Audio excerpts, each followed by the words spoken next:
So this week, we're going to have more of our best nightmares, I think is the way I phrased it the first time around. And these are just condensed versions of older episodes. If you've never listened to us before, and this will give you a taste of what you've missed. And if you have, this is just a condensed version of some of our older episodes. If you like what you hear, you never heard that episode, the name of each episode is sort of the beginning of each segment, so you can go back and find that episode and listen to it again. But, just thanks for being with us on this journey, this labor of love, and thanks for listening to Nightmares on the Lost Highway. From a child born into this world, we are taught what to believe. Closed-minded we become, fearful to be deceived. Still we desire to know what lies beyond that locked door. The art of the storyteller, conjuring tales of legend and lore. History hidden, lost knowledge, things forgotten and the unknown. These are the things that direct us and will set the tone. Welcome, friends, to another episode of Nightmares on the Lost Highway.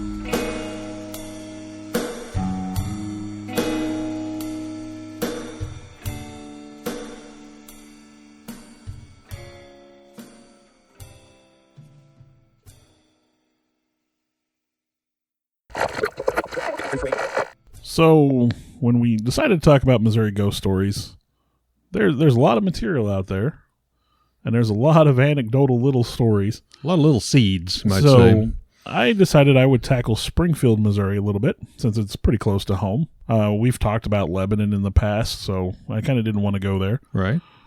Now, you mentioned Springfield. Are you going to touch on Pythian Castle? I don't have it here. If you have some stuff on that. It's been probably 4, if not 5 more years ago. For my birthday, Sarah, my wife, bought us tickets to go investigate Pythian Castle. For those of you who may not be familiar with Pythian Castle, it was built as an orphanage. Later, it was owned by the U.S. military. Paranormal Task Force and Ozarks Paranormal Society. Yeah, they have a documentary. They have made documentaries. I don't remember the name of it. They have actually put their brand of certification that this is truly a haunted castle with Pythian Castle. It's still open today, obviously, for visitors, for tours. 40,000 square foot castle, multiple levels, multiple floors, including what some people call a dungeon, but that was used during World War II to hold some prisoners of war. There is a full-blown theater, like where Charlie Chaplin has performed and stuff, theater seats and everything there. But that place, on my birthday, we got the first, and you may have heard me mention it before, the headless apparition of the Victorian lady that was in that theater back room. Some very, very strange light anomalies when we were taking pictures, especially down in the lower floors in the basement, that would look like blue lightning that would travel across the room when you would take the picture. Might show up in one picture out of 20. It's really random, really weird. Couldn't really ever explain that. Yeah, definitely some hauntings and things that go bump in the night there. In the Paranormal Task Force documentary, if I remember correctly, they talk about a violent shadow entity that's down below. Yes, kind of possibly a caretaker or worked on the place growing up. A dark entity as a male, usually found down in one of the tunnels of the basement. Yeah, something about pipes. Beats on the pipes. Yeah, I remember that. In one of the TV documentaries, they actually had a camera shooting down that way, and EVPs and everything was going off, and you could see this black shadow of a man, and he just kept coming closer and closer, and then just kind of vanished in thin air. Yeah, and then there's like an attic room with a child spirit, if I remember correctly. I think that was one of the head honchos, if you will's office. There is a very long stairway, and I think it travels like straight up like 2 floors and leads up to a room that faces out the very front, off the front porch. And in the TV documentary, Children of the Grave, I believe I think that was the name of it. The Booth brothers produced that. They had some cameras and stuff up there, and they actually got like child's fingerprints that appeared on the window while they were recording. Some sensors had went off that there was motion and movement up there when no one was up there and the door was actually locked. We got one more we're going to talk about for the Springfield area, and I'm going to talk about the Landers Theater. Oh, yes. Now, theaters have a long history of being haunted. There's a lot of shadowy actors on the stage or shadowy figures in the crowd. A little bit of history here. It was built in 1909, and the Landers Theater in its lifetime had hosted such artists as Lillian Russell, John Philip Sousa, Lon Chaney, and Fanny Brice, which I got to admit, I hadn't heard of a couple of them, but they were in the list of celebrities. It was placed on the National Register of Historic Places in 1977, and is said to be home to a few spirits. On December 17th, 1920, there was a major fire there, and it took the life, unfortunately, of a janitor who was working there. And the theater itself had to remain closed for quite some time for renovation and repair. Now, according to some, the old janitor is still often seen in the balcony by actors on stage. You'll see him up there, walking around, still doing his job, I guess. Still doing his thing. There's another spirit that's never seen from inside the theater, but often seen from outside. She's described as a tall woman with long blonde hair, dressed in Elizabethan-era clothing. And she will peek through a fourth-floor window at passersby on the street below. Creepy. She's never been seen from inside the theater, however. Huh. Now, other occurrences in the theater involved unplugged lights that are turned on and off on their own. People often feel as if they're being followed. People might occasionally feel a tap on their shoulder, which I kind of chalk that up to the old usher, tap on the shoulder. Hey, mister. And oftentimes there are apparitions glimpsed throughout the building. I did find one eyewitness account of a person who had seen two different, I'm going to say entities, for lack of a better phrase. All right. One was referred to as the green orb, which appeared exactly as described, but about 5 feet tall and very bright in color. That's a big orb, 5 feet tall. Yeah. The other day they described as the black void. The person said they felt uneasy as they were making their way through the theater, stopped to look around and see if maybe they could figure out why they had this feeling. And they looked up at the fire escapes above and saw a black void between the first and second balcony exits. Said it was like looking into a black hole that you couldn't see through it. It was just pitch black. Ooh. Almost, they said like a black hole, almost like a portal even maybe, but just a pitch black, void, if you will. Scary. So definitely the black void is fitting. I came upon this story from Creve Coeur, which I'm sure I'm going to say that wrong, but it's French. But legend has it that there was a beautiful Native American chief's daughter there, and she married a warrior. And like any good haunting, the origins are tragic. He died in a hunting trip, or he died in battle, or he was murdered by a rival. There's different variations. Which story you want to go with? But in her grief, she leapt from the high cliffs that overlook the Lake Creve Coeur and died in the water below. Now, digging around a little bit in this story, I found all kinds of continuations of the story.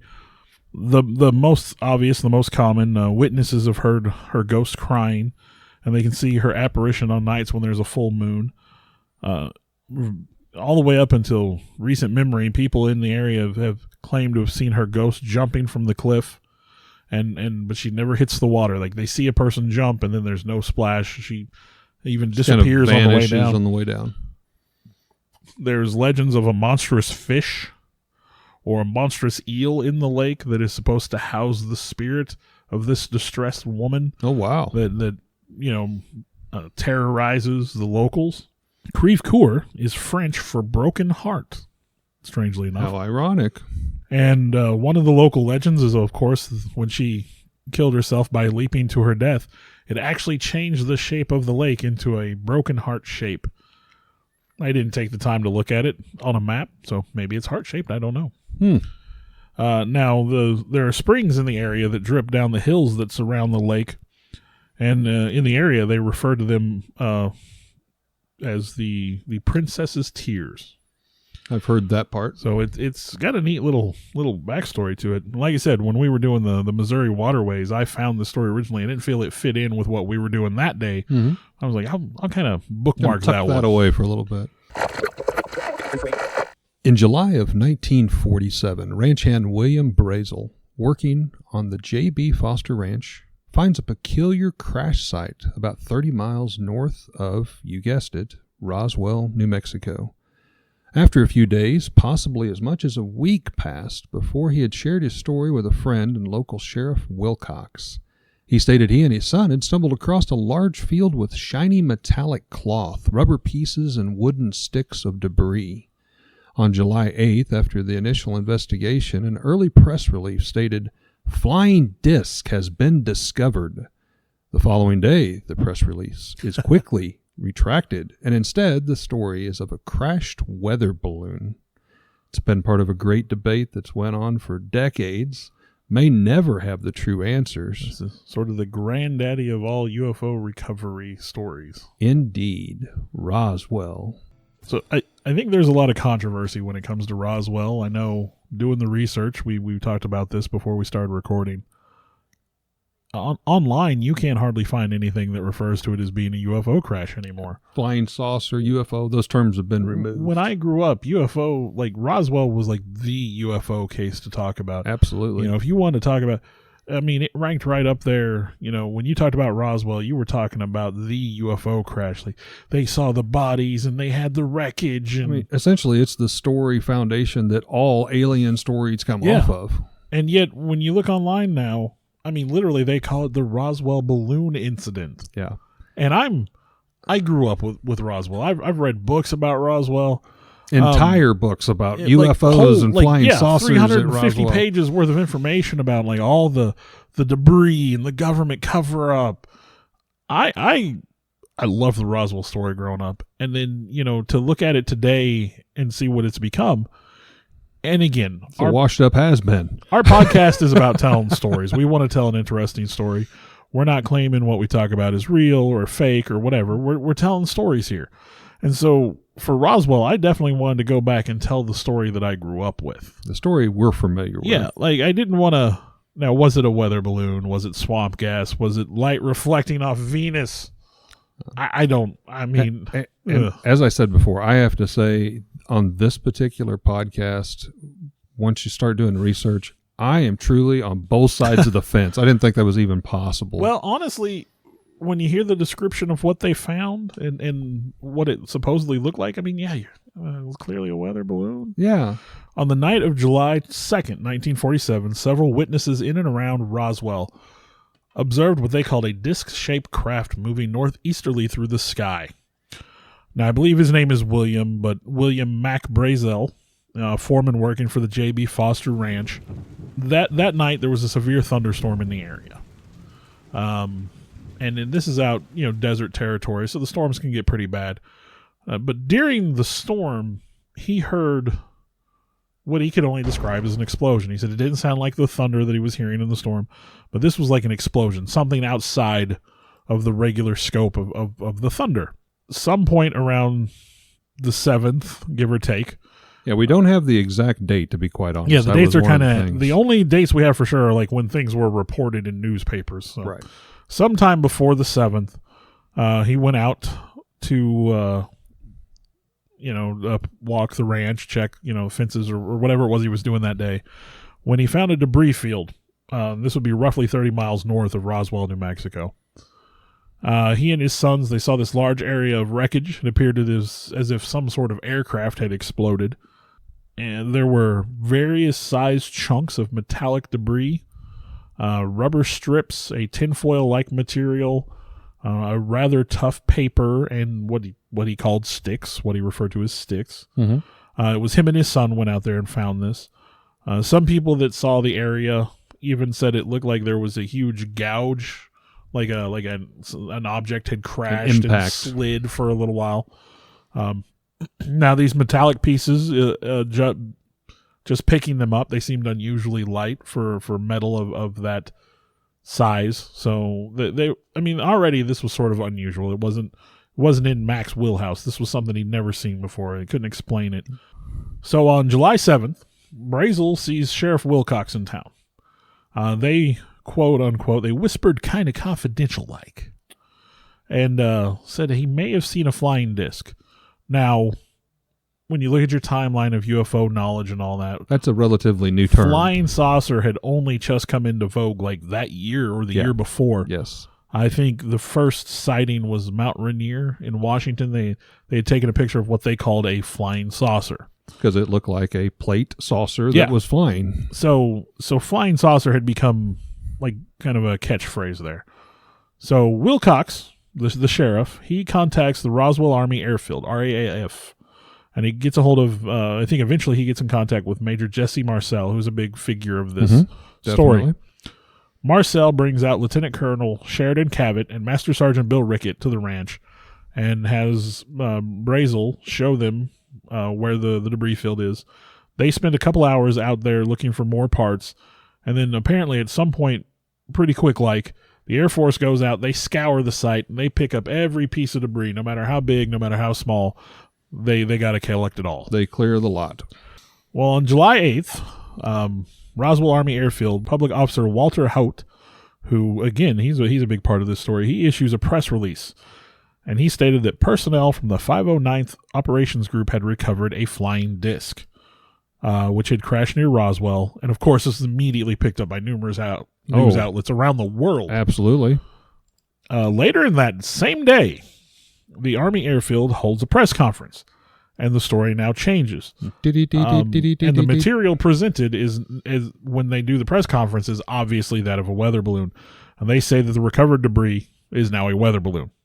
That kind of goes into the stories of what's called Project Mogul that was headed by Dr. Maurice Ewing. And that's where the weather balloon topic kind of starts coming in.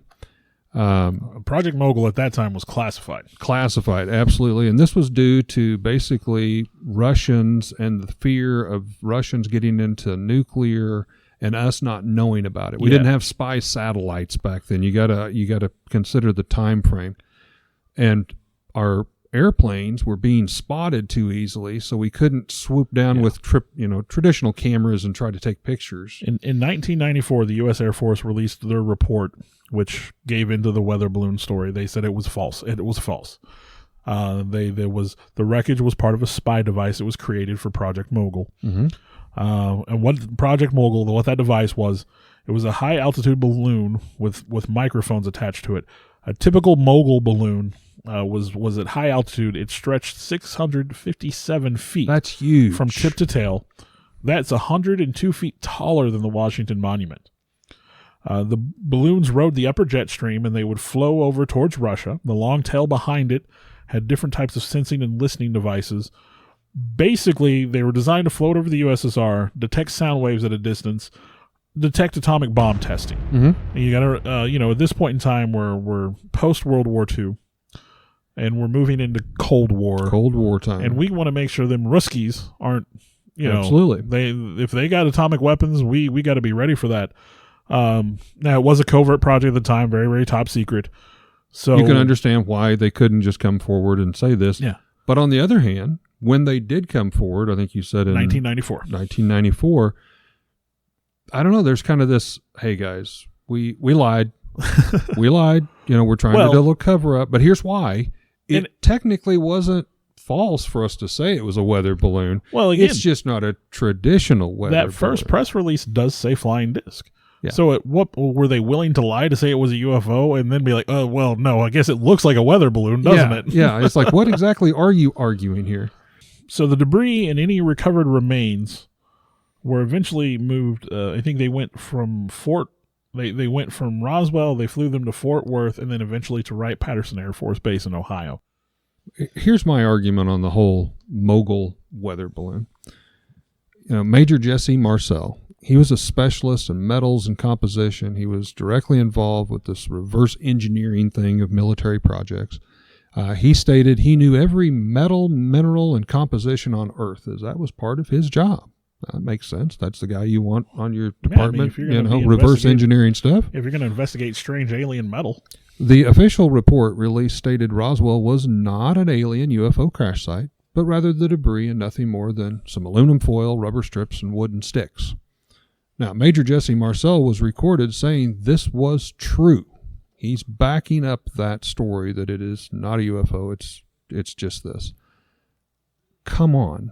you're saying the best you got to build this high-tech weather balloon is some aluminum foil, some plastic strips, and wooden sticks? There was one where I heard it was literally being held together with some Scotch tape and flower pattern duct tape. If you're leading us to believe this is a high-tech weather balloon, then by golly, it ought to look like a high-tech. You're going to piece it together with tape and string. Yeah, I mean, I don't know. That does not make sense to me. Imagine, if you will, sort of a blasted hellscape on Earth. A place, and I could quote Lord of the Rings here, a place where the very air you breathe is a poisonous fume. Poison toxin. A town so horrifically mismanaged that it became part of the inspiration for the Silent Hill movie, a renowned horror film. Horror films and video game line, absolutely. We're going to talk about Centralia, Pennsylvania. So Centralia, Pennsylvania was known as a coal mining town. Coal deposits began being mined there in 1856. The first two mines were Locust Run and Coal Ridge mines, and then later came Hazeldale in 1860, Centralia Mine in 1862, and the Continental Mine in 1863.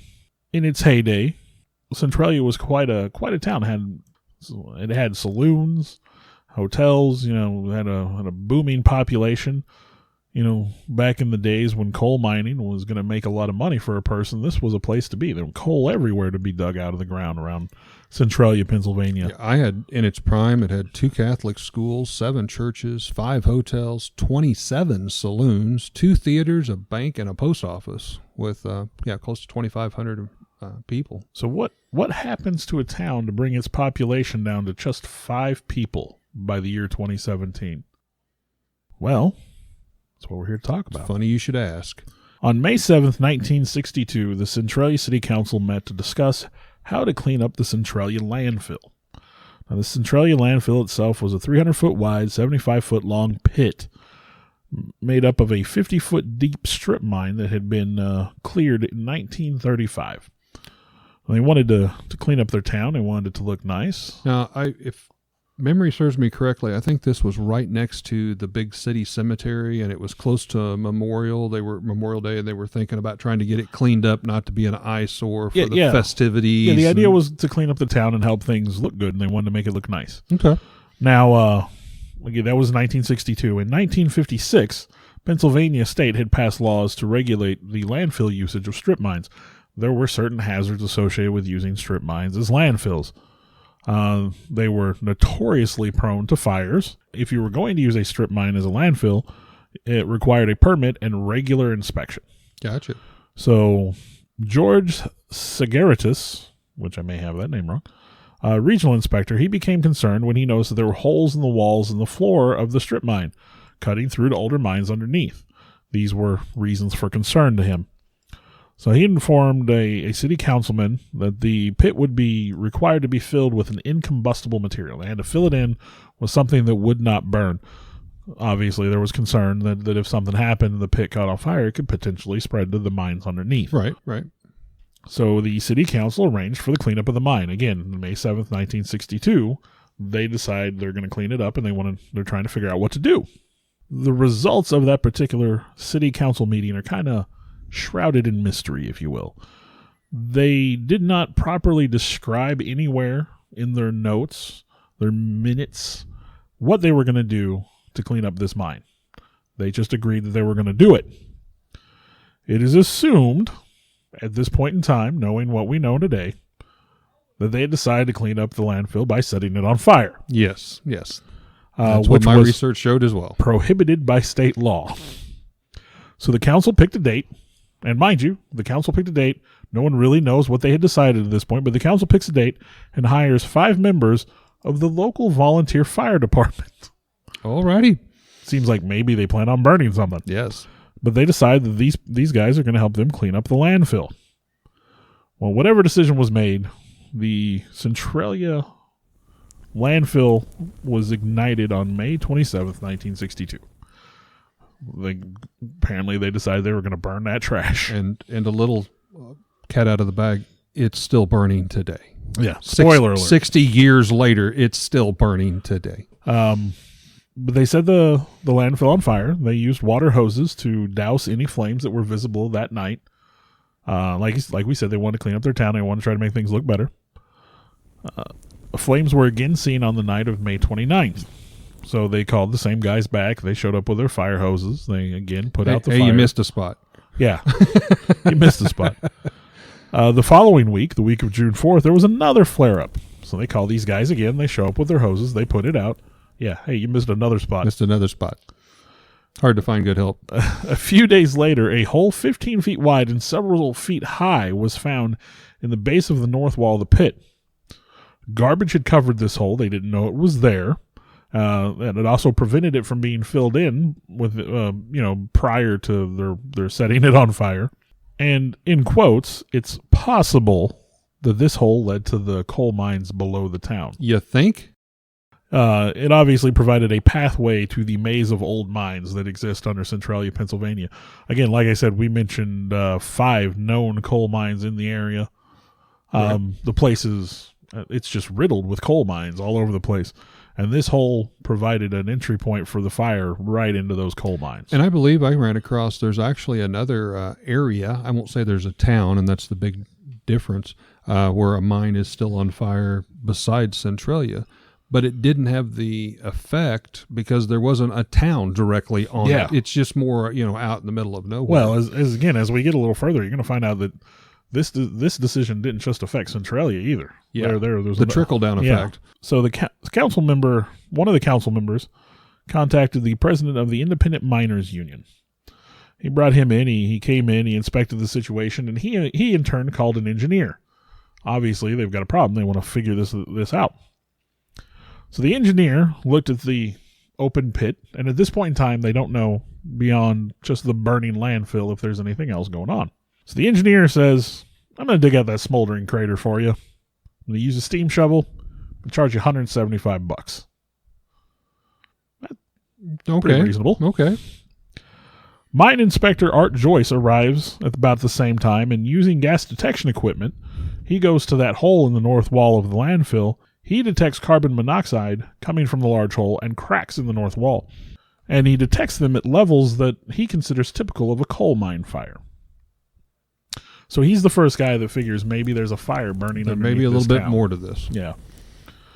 So the city council sends a letter to the Lehigh Valley Coal Company as a formal notice of the fire at this point in time.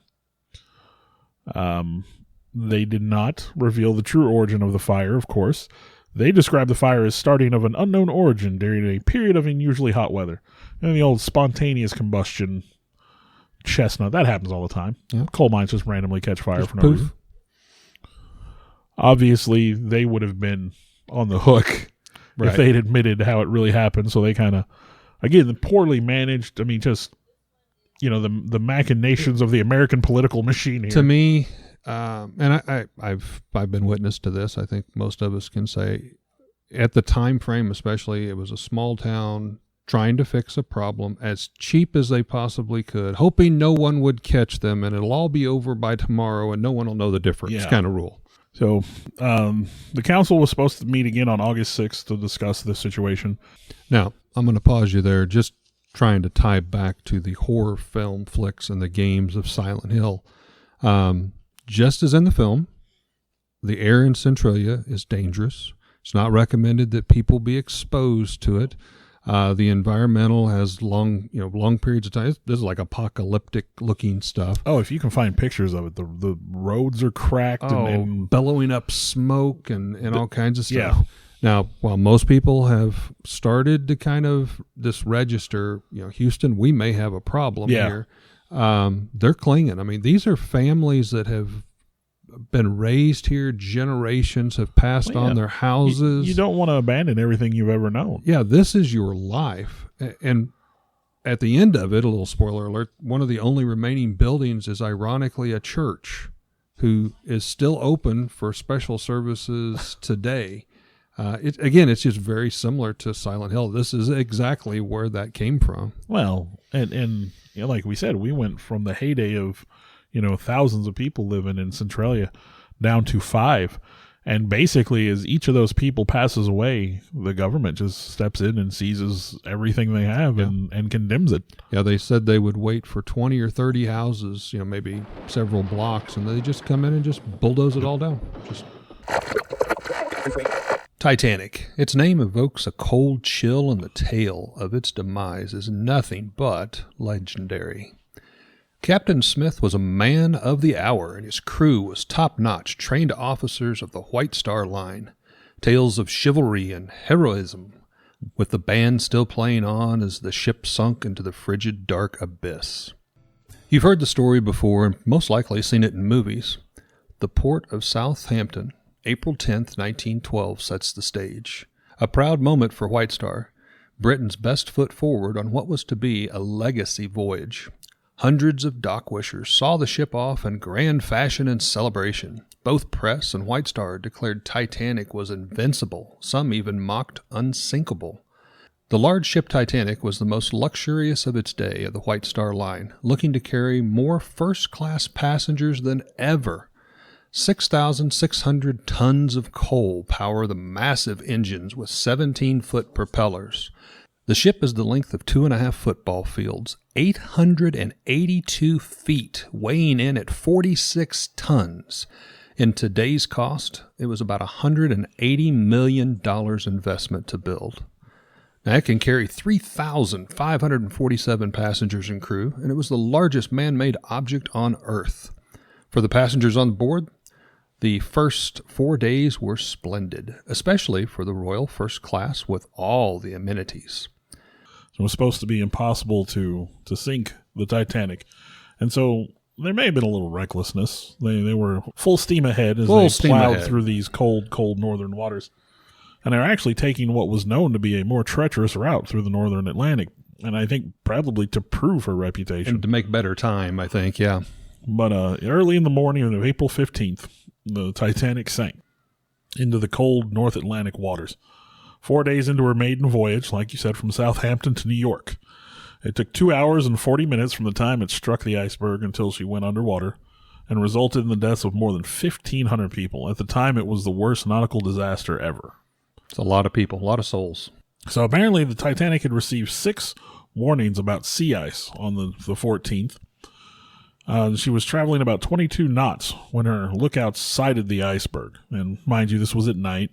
The sea was calm. There weren't even any waves. I don't believe that. I think it was a moonless night, too. Yeah. So absolutely no light. They said that had there even been a lick of wind, they could have seen waves splashing against the iceberg. Against it. But as it was, they didn't see anything. There was no warning. So when the lookout sighted the iceberg, the ship's crew ordered both hard a starboard and full astern. And basically, the idea would be that they would, I think the term is port around, but that the boat would swing port side, which would be left. Mm-hmm. And they would swing the boat port side, and then as the front of the boat passed the iceberg, they would swing again the rear of the ship port side, and then kind of go around it. Basically round around. But full astern seems to be the order that got them in trouble, because full astern is reverse.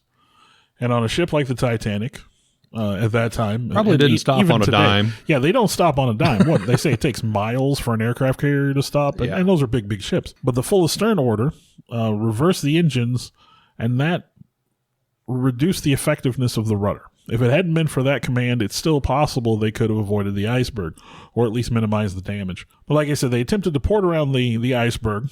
Like I said, they swing the bow around the obstacle, and then as the bow got past the iceberg, they would swing the stern around, and that way they would avoid a collision at either end. Because of technology at the time, there's a 30-second delay between the time the order is given and the order went into effect. So even by the time the order was given, things were already, 30 seconds seems like a small window, but when disaster is striking, 30 seconds is an eternity. So the engines, like I said, when the engine switched into reverse, it took away time. It reduced the effectiveness of the rudder. They weren't able to swing this big ship around the way they would have wanted to. Whereas if they'd have still stayed under full power, they may have been able to avoid the collision. Now, unable to turn fast enough, they did suffer the blow that buckled their starboard side. So this would have been 11:40 at night. Peeled it open like a tuna can. Now, here's one of the first things that you have an indicator that maybe everything wasn't okay, maybe some corners were cut.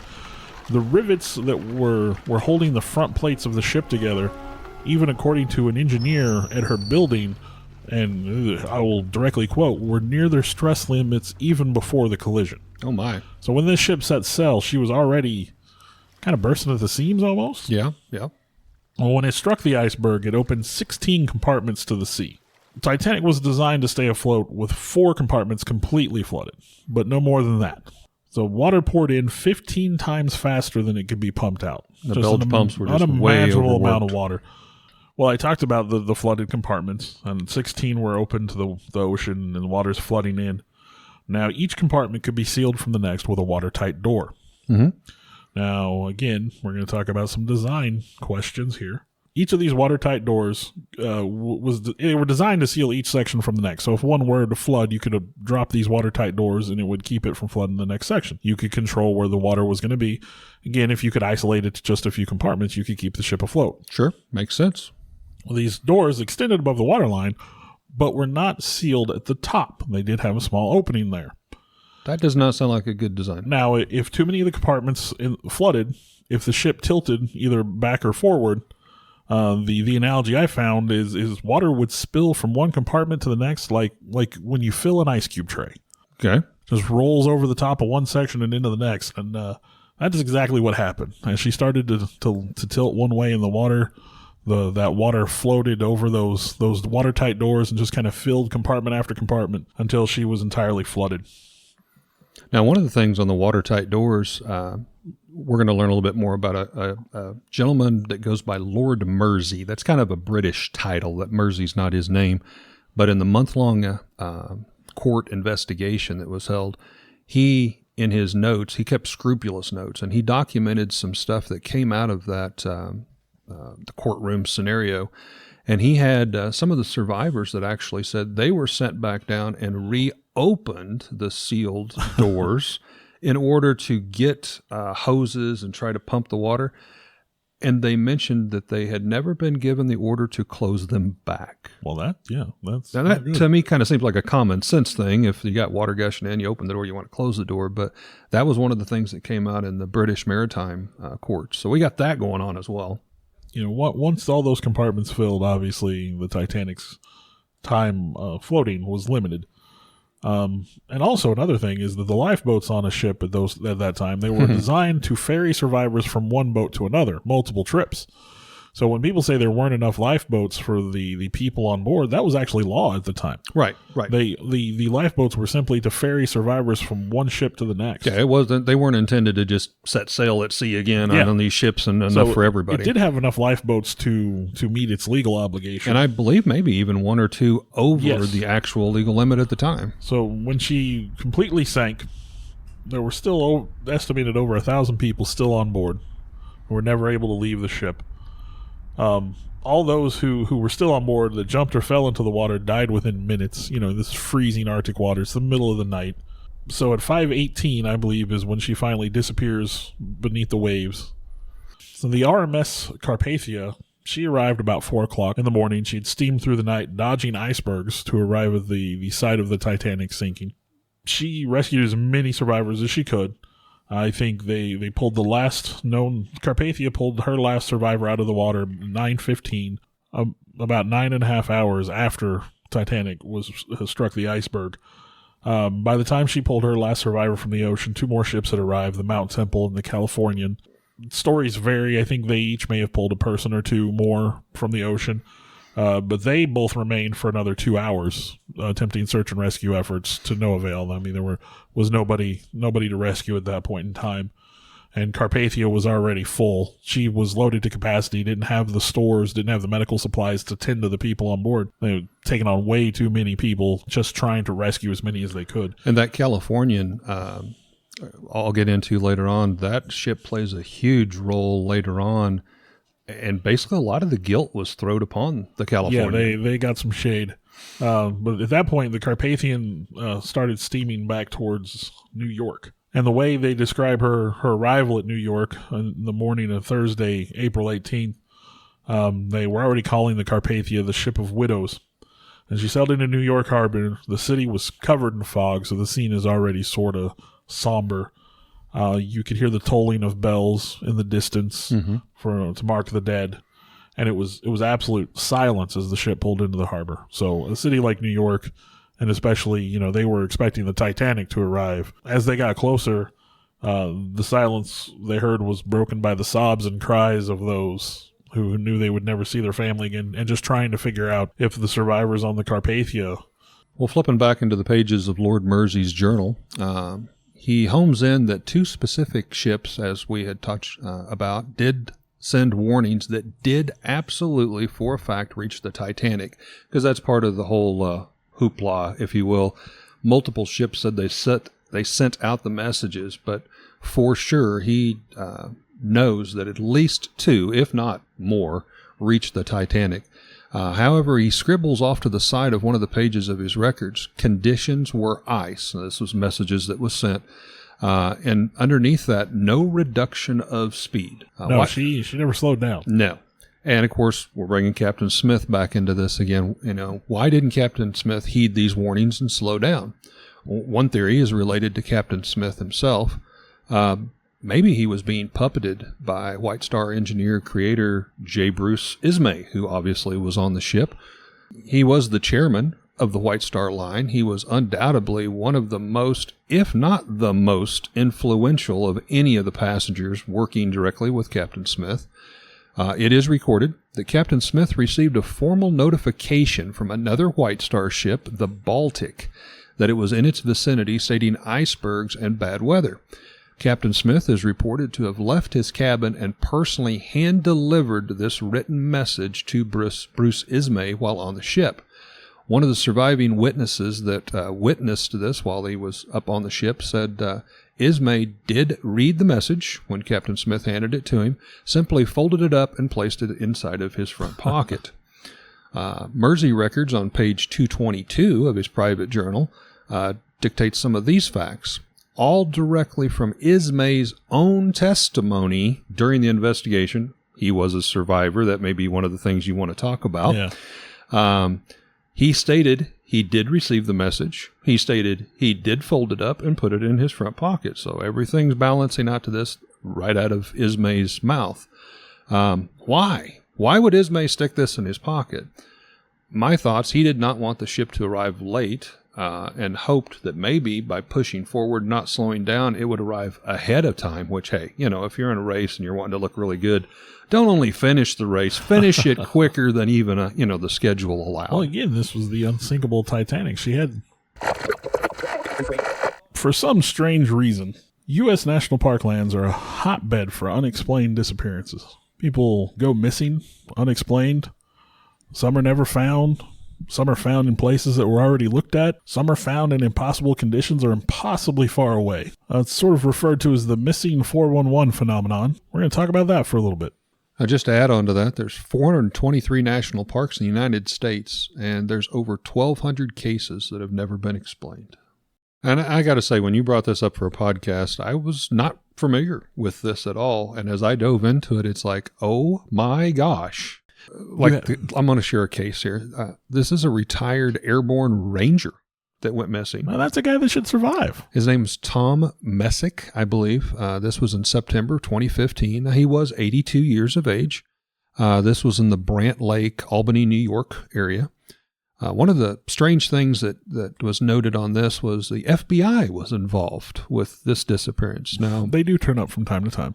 Generally, the FBI is not involved with missing persons unless it's a small child or there's certain circumstances. Only on certain elite circumstances, I might say.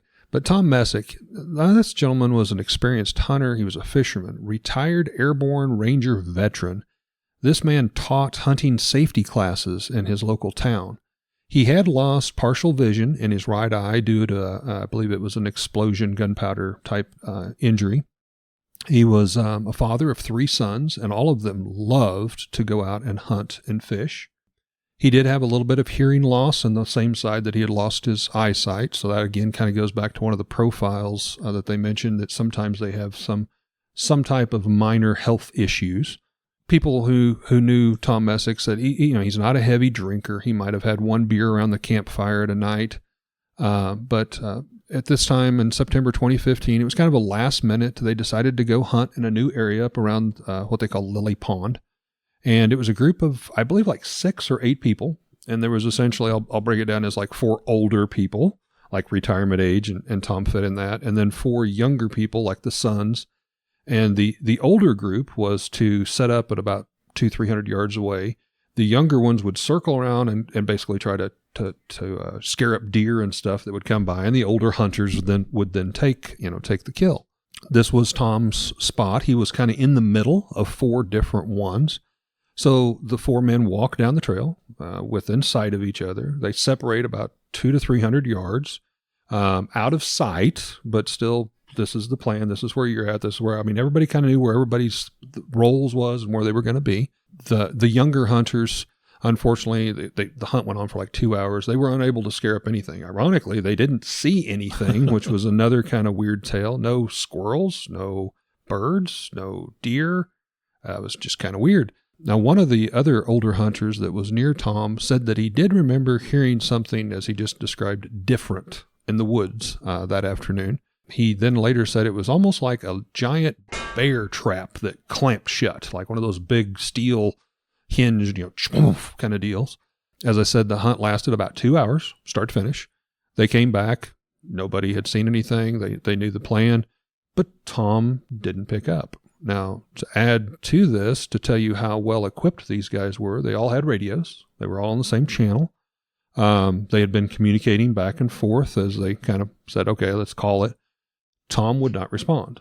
Now, again, this is a retired airborne ranger. Somebody said, well, maybe he lost his radio. Well, again, this is not the type of guy that would, pin it on like what I might and go through the woods and get it drug off. Just totally vanished. They spent the rest of the night driving the roads, honking the horns, firing shots in the air. A massive state ranger search occurred. Again, they stated, the rangers, it was odd that no wildlife was in the area. I thought that was very strange. Again, canines were called in, couldn't pick up a scent. Now, they knew exactly where he was within a very small proximity. No signs. Not that he was a litterer, but no candy wrappers, no radio, no gun, no shells, no flashlight, no nothing. Absolutely nothing. These people disappear without a trace. It was really weird. Now, one of the thoughts was he maybe made it out to a road and got hit. So they searched the roads, they searched the ditches. This search went on for like a week and a half. Again, this is a retired Army veteran. How does this happen? No sign of anything. No sign of any remains. It's weird. Yeah. Have you heard the tale about the crazy mountains in Montana? I don't believe it. I loved the name of the mountains. Crazy Mountain. It's called literally the Crazy Mountain. I thought Mountains. that was some hyperbole there. No, it's an isolated area in Montana. It's not part of the Rocky Mountains. It's actually 300 million years younger, if you will, than the Rockies. It's near the Yellowstone River. There was a young man, 38. His name was Aaron Hedges. Again, we have a very avid hunter fisherman. Aaron and 2 friends drove up on September 3rd, 2014. They first rode in with a trailer with 2 horses and a mule up into the mountain range and leave for what was planned to be a week-long hunting trip. Now, to put that in perspective, this is something these gentlemen did every other weekend. They knew this area very well. This incident kind of started off with a little bit of a gimp, if you will. As they started up the trail to Campfire Lake, one of the mule got spooked, and it threw a lot of Aaron's equipment over the side of a cliff. Not the good way to start a week-long hunting trip. But, hey, no problem. We're here every other weekend. Yeah. We've got a small cabin with a cache of stuff up here just like 2 miles away. So no big deal. Again, we're familiar with the area. Aaron says, I'm going to run up ahead. I'm going to go on up to the cabin. Got plenty of daylight.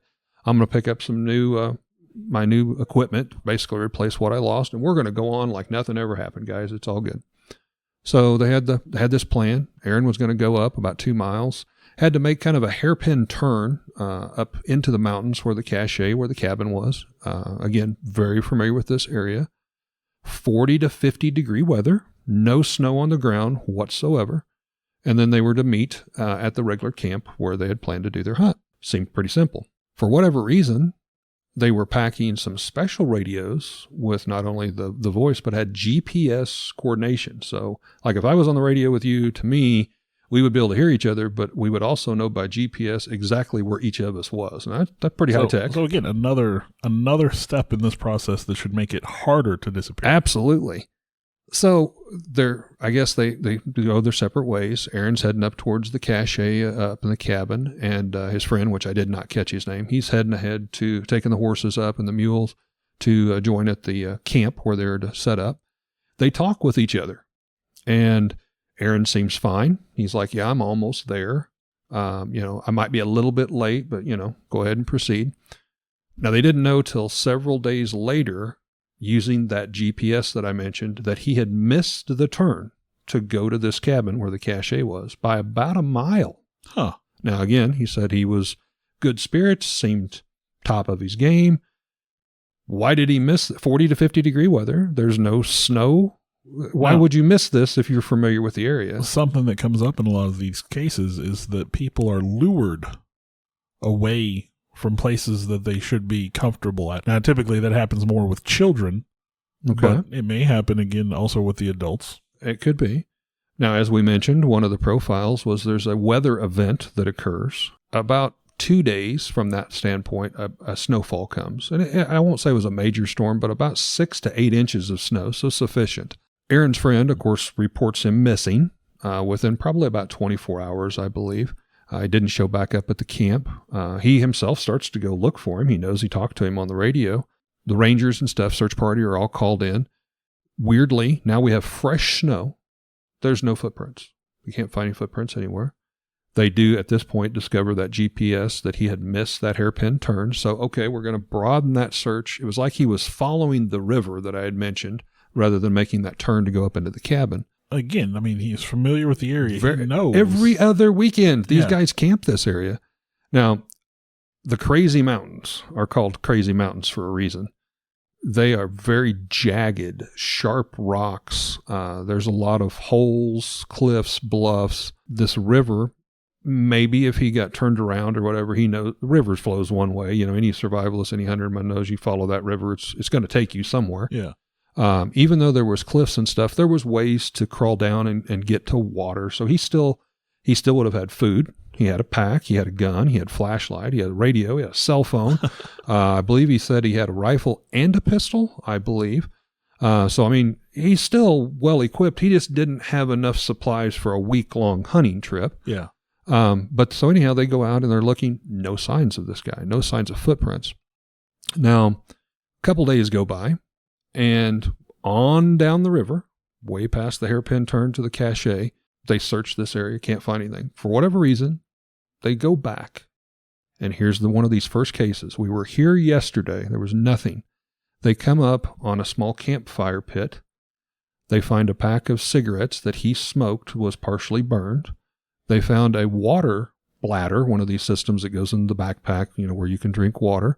And they found the waist belts of his backpack. Now, these would be the lower ones that would strap around like in your belt region, had been cut off with a knife, and they were partially burned in the little campfire area. And they were like, why? Why would he do that?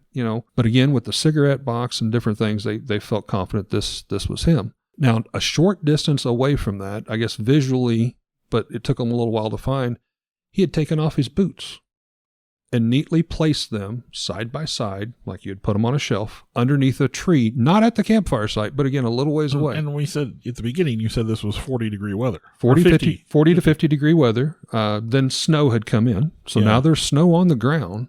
No tracks around here. They were here yesterday. They searched this area, didn't find anything. How do you miss this stuff? Still no tracks. So it's like, how? And why would you take your shoes off or your boots? As I mentioned, jagged, sharp, razor edge rocks and stuff. So they now narrow the search down around this area because they're thinking, okay, the guy's removed his boots. We're not sure what's going on. He literally can't walk too far. It would cut his feet, to pieces. Yeah. Guess what? Didn't find anything, But this story goes on. It gets more and more interesting. So we go on 9 months after the disappearance. some local ranchers were doing annual fence repairs, and they spotted a bright hunter orange vest. And it ended up being part of the backpack, actually, that the straps were cut off of, neatly leaned up against a tree on their ranch. Now, another couple who had searched kind of that same area, probably within a half, 3/4 of a mile, found his coffee thermos, which he said he had an energy drink in it. The lid was removed off. It was set on a rock. Thermos was sitting there, and the cup and the lid. Nothing else was around. From that site, you could look down in the valley and see this rancher's barns and houses and roads. So again, it's right there. Yeah. They find the backpack, as I mentioned. The dad of the rancher had actually come up, and he was excited. He didn't know about a missing person. He's like, oh my gosh, a hunter lost this. Let's open it up and see what's it. Pistol, still inside. A lighter that still functioned. I believe his walkie-talkie radio with GPS, I think, was also found in that, as well as food, a first aid kit. I mean, why? How? And this was like 4 miles. This was like 3 or 4 miles from the campsite where his boots were found. Now, again, how in the world are you walking around barefoot in the crazy mountains with these jagged edge rock? You know, it doesn't make any sense. Fast forward now, a total of 23 months after the disappearance. Further away yet, 11 miles away from the original, if you will, the crash site where the mules and everything had their incident. A tourist attraction where you come and ride horses and pretend you're cowfolk kind of thing is one of those. One of the guys noticed that, hey, there's what looks like a skull underneath that tree over there. And so they get off and they go to look, and sure enough, they find some skeletal remains, a jacket. This is where they find the cell phone. I stand corrected. And bits and pieces of his body that are strung and partially buried in holes. Pelvis, some ribs, a femur, no pants, no socks. However, upper shirt, I think another coat or a jacket was found 11 miles away. Yeah. Totally off course, and couldn't explain cause of death. There was no impact that they found on the bones. Ironically, his feet, ankles, and lower legs were missing. That was the main part of the bones that were missing. Weird. Very weird. Very weird. I want to take a time to thank the people that helped bring this all together. Alex Tudor, you can almost call him our producer at this point. Sarah Tudor, who also helps with some of the technical stuff. I want to take a moment to extend thanks to Eric for letting us use his space to record in, kind of our makeshift studio. I, in turn, would like to thank Bill for, one, putting up with me and using this camaraderie to do something we both very much love and enjoy doing, and thank Bill's family for allowing him to spend all the time to work and clean up our recordings and present them in what you hear in the final terms, the final edition, if you will. And I'd like to thank all of you for continuing to listen. I know we've got some loyal followers out there. We do this as a labor of love, but we're happy that there are people that enjoy it hopefully as much as we do. Thank you very much.